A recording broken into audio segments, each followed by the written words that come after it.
Well, with the monsoon playing hide and seek, veggie lovers in the city are faced with a tough choice. Here's more on the vegetable price issue. Onions, carrots, tomatoes, a few veggies that are mandatory in any South Indian dish. But soon, most of the dishes will not be graced by these exorbitant ingredients. Yes, vegetable prices have seen a steep increase this week, leaving many consumers having to choose between their monthly budget and a healthy diet. The prices of tomatoes had gone up to 35 rupees last week, but this week it is again increased by an average of 7 rupees at 42 rupees per kilo. And this is the same vegetable which was barely 18 rupees last year. Vendors have stated that this is because a large part of the produce from Bangalore rural and other parts of the state are being sent to Kolkata. The rates of carrots too have caused quite a stir. Carrots were sold at a whopping 56 rupees per kilo last week. The prices have shockingly increased by an average of 15 rupees. It is now being sold at 71 rupees per kilo. And that is not all. Beetroots, which were priced at 22 rupees last week, are now being sold close to 50 rupees per kilo. Many are cutting back on the portions of these vegetables they purchase.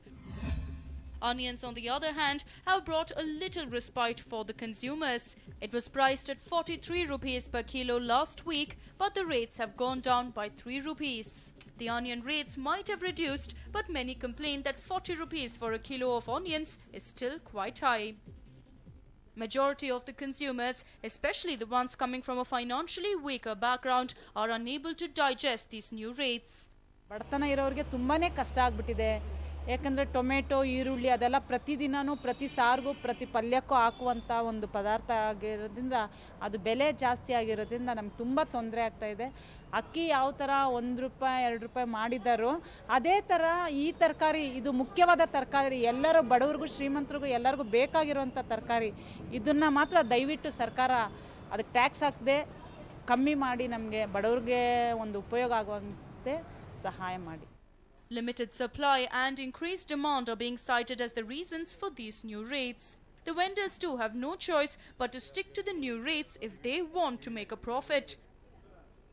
ಬೇಜಾರು ಮಾಡ್ಕೊಂತಾರೆ ಹೇಳ್ತೀವಿ ನಾವು ಜನರಿಗೆ ಯಾಕೆ ಏನು ಅಂತ ಹೇಳಿದಾಗ ನಾವೇನೋ ನಾವೇ ರೀಸನ್ ಹೇಳ್ತೀವಿ. ಈ ಥರ ಮಳೆ ಇದೆ ಅವ್ರು ಕೆಲವ್ರಿಗೆ ಅರ್ಥ ಆಗುತ್ತೆ, ಕೆಲವ್ರಿಗೆ ಅರ್ಥ ಆಗಲ್ಲ.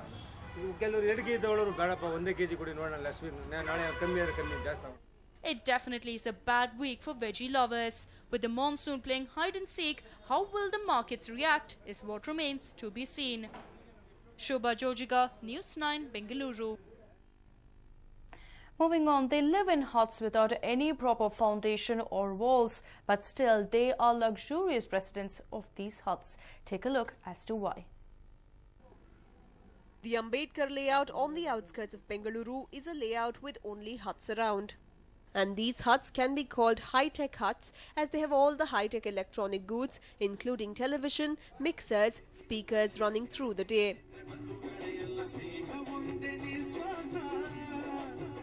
The hut dwellers have made arrangements for 24/7 electricity supply.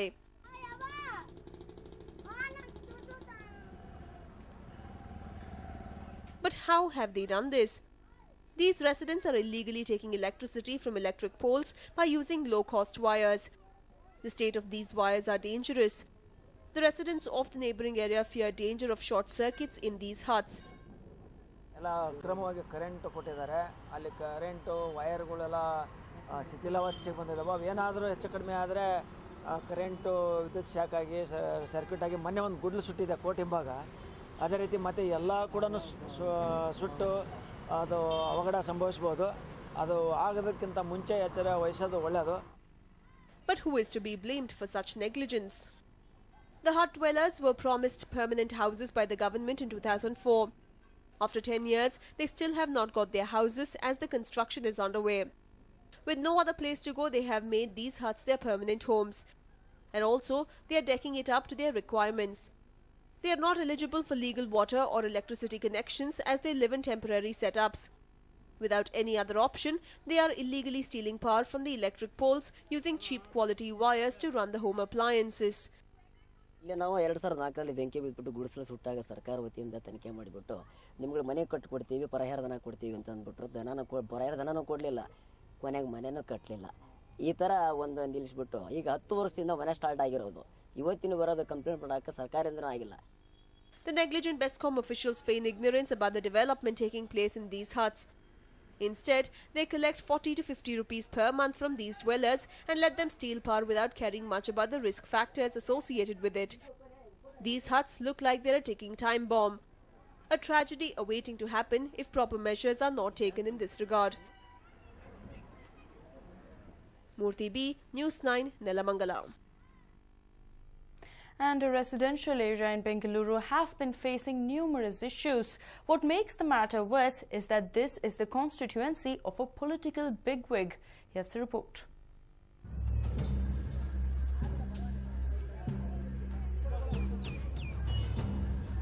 These visuals might remind you of Mandur, but the area you see on your screen is part of Home Minister KJ George's constituency.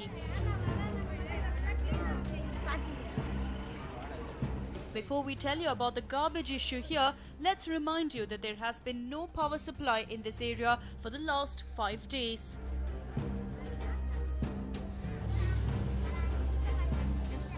The area we are talking about is the KHB colony in Kamanahalli, which has around 700 houses. The houses have existed for over 2 decades, but none of the civic authorities have thought of providing even basic infrastructure to the colony. No power supply, no water connections, no roads, and garbage piled up on the streets. This is the pathetic state of this colony. The residents allege that the area has become a dumping yard in recent times. Since many parts of the area don't have regular authorized power supply, residents have confessed that they take illegal power supply from the poles and disconnect the same when BESCOM staff visit the place. They even say that a small bribe does the job for them. But this time around, BESCOM has gone ahead and disconnected unauthorized connections. Current ಬಂದುಬಿಟ್ಟು 5 ದಿವಸ ಆಗಿದೆ. 5 ದಿವಸದಿಂದ ನಾವು ಇಲ್ಲಿ current ಇಲ್ದಲ್ಲೇ ಪರದಾಡ್ತಾ ಇದ್ದೀವಿ. ನಾವು ಈಗ current ಹೇಗೆ ಬರಬೇಕು ಅಂತಂದರೆ ಹೌಸಿಂಗ್ ಬೋರ್ಡ್ನವರು KV ಅವರಿಗೆ ಪೇ ಮಾಡಿದ್ರೆ ಅದು ನಮಗೆ ಮೀಟ್ರ್ ಸ್ಯಾಂಕ್ಷನ್ ಆಗುತ್ತೆ. ಅಲ್ಲಿ ತನಕ ನಾವು ಏನು ಮಾಡ್ತಾ ಇದ್ದೀವಿ ಅಂದರೆ ಕಳ್ತನ ಮಾಡ್ತಾ ಇದ್ದೀವಿ ಕರೆಂಟ್ ಜೀವನ ಮಾಡೋಕ್ಕೆ. ನಮ್ಮ ಜೀವನ ಕಳ್ತನದಲ್ಲಿ ನಡೀತಾ ಇದೆ. ಅದಕ್ಕೋಸ್ಕರ ಹೌಸಿಂಗ್ ಬೋರ್ಡ್ನವರು ಇನ್ನೋರ್ಗೂ ಯಾವುದೂ ಆಕ್ಷನ್ ತೊಗೊಂಡಿಲ್ಲ. ಅವರು ನಾವು ಯಾರಂತನೂ ಗೊತ್ತಿಲ್ಲ. ಅಲ್ಲಿ ಹೋಗಿ ಕೇಳೋದಕ್ಕೂ ನಮಗೆ ಒಬ್ಬೊಬ್ಬರಿಗೆ ಅವಕಾಶ ಇಲ್ಲ. ಯಾಕೆಂದರೆ ನಾವು ಇರೋದು ಒಂದು ದಿವಸ ಬೆಳಗ್ಗೆ ಕೆಲಸಕ್ಕೆ ಹೋದರೆ ಸಾಯಂಕಾಲ ಮನೆಗೆ ತೊಗೊಂಡು ಬಂದು ಊಟ ಮಾಡಬೇಕು, ಅಡುಗೆ ಮಾಡಿಸ್ಬೇಕು. ಆ ರೀತಿಯಲ್ಲಿ ಬದುಕ್ತಾ ಇದ್ದೀವಿ. The corporator of the ward was smart enough to put all the blame on the Home Minister. He said that the Home Minister has promised him about resolving the issue in a week's time. ನಮ್ಮನ್ನು ಒಂದು recommend ಮಾಡ್ಬೋದು. ಈ ಕ್ಷೇತ್ರದ ಶಾಸಕರು ಮಂತ್ರಿಗಳು ಆಗಿರೋದ್ರಿಂದ ಅವರು ಅದರ ಬಗ್ಗೆ ಇದು ಕಾಳಜಿ ವಹಿಸಿದರೆ ಅದು ಬೇಗ ಆಗ್ತದೆ. ಅದು ವಹಿಸ್ತಾರೆ, ಅದು ಬೇಗ ಮಾಡಿಕೊಡ್ತಾರೆ ಅಂತ ನಂಬಿಕೆ ಇದೆ ನಮಗೆ. ಒಂದು ವಾರದಲ್ಲಿ ಅದು ನಂಬಿಕೆ ಇದೆ. ಆಲ್ಟರ್ನೇಟ್ ಬೇರೆ ಇನ್ನೇನಿಲ್ಲ. ಒಂದು 4-5 ದಿವಸಗಳ ಕಾಲ ಒಂದು ಇದು ಮಂತ್ರಿಗಳು ಹೇಳಿದ್ದಾರೆ, ಭರವಸೆ ಕೊಟ್ಟಿದ್ದಾರೆ ಒಂದು ವಾರದಲ್ಲಿ ಅಂತ ಹೇಳಿ. Despite such glaring issues becoming an everyday affair, none have bothered to address the issue. It now needs to be seen how soon the problems are resolved. Pemmaya Malayanda, News9, Bengaluru. And well, after delay in declaration of results and glaring irregularities in evaluation, it is finally happy news for BU's distant education students. The 2013 exam results of BU correspondence courses were marred by glaring irregularities. The results were held back until further notice. An internal committee that looked into the probe has now decided to reevaluate the answer scripts and release the results by month end. Bangalore University has constituted a committee to give the interim report about the malpractice of the distant and the correspondence course. The committee has submitted the report, so that they have recommended to go for this fresh evaluation, and afterwards, so they have asked to extend the investigation based on the report, so that Bangalore University initiated the fresh valuation of all the scripts. So we have planned to complete the valuation within 25th of this month. If everything goes smooth, I think we are able to give the result within 30th of this month. Many students had failed to appear for the examination that was held in December last year. Many officials from the university were accused of accepting bribe to favor a few students. The main accused were Professor Vedamurthy, Professor Gangadharaya and Professor Kotaraya. The accused were arrested and booked under various sections of IPC. The state government even agreed for a CID inquiry considering the grave nature of the allegations. The answer scripts of all the students have been kept safely at the Central College premises.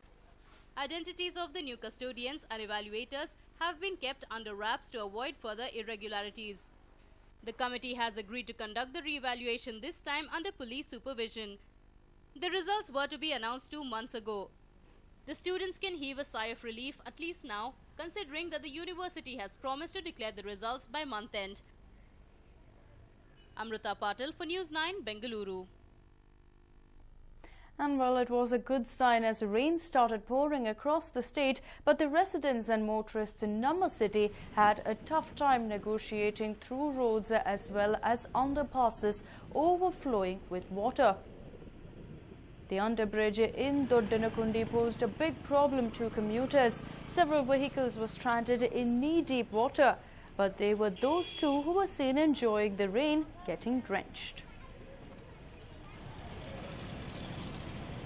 Well, this is something that's witnessed almost every time it rains in the city. While there is definitely an upside, considering, of course, that it definitely brings out the beautiful side of the city, these kind of scenes are also witnessed in majority parts of Bengaluru. Inundated roads pose a huge problem for commuters, especially that of underpasses, which immediately flood up, making it absolutely impossible for some of the vehicles to come through.